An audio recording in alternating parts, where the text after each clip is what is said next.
Welcome back on this first alert weather day. Blizzard warnings have been issued for some of our northern counties. Those are highlighted in red. All of our alerts are in effect right now, and they continue until 1 a.m. tomorrow morning. Blizzard warned counties include Ontonagon, Houghton, Keweenaw, Baraga, Marquette, and Alger counties. Winter storm warnings in pink along the Wisconsin state line, and winter weather advisories in purple. So we've issued a first alert weather day. We've been talking about this for days now, and here it is.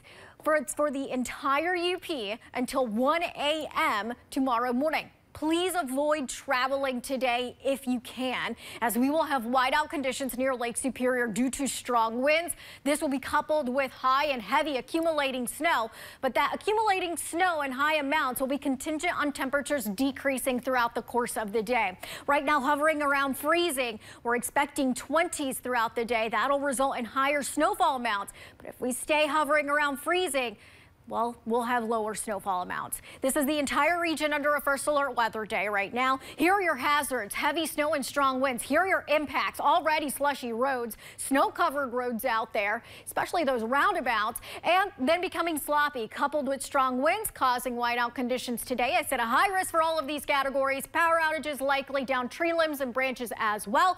Those are things you also have to watch out for in your travels today if you are hitting the roads at all. Here are the winds. By midday, gusts of 35 miles per hour.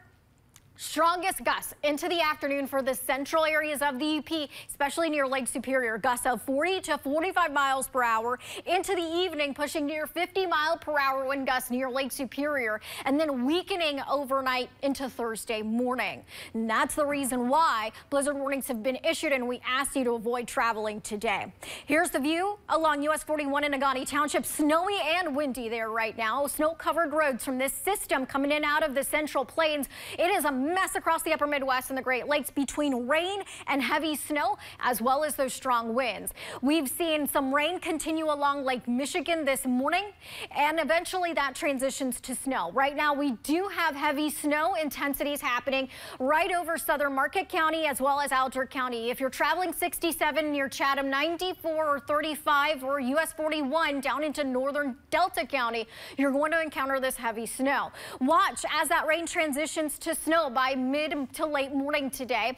Temperatures still into the 30s at that point in time. Then by midday, dipping down into the 20s across the west end. Widespread snow for the entire UP this afternoon, extending into the evening with temperatures dipping down into the 20s. And as I mentioned, if we get those 20s, we get higher snowfall amounts, as that ratio is going to be higher due to the amount of water content we'll have with this system.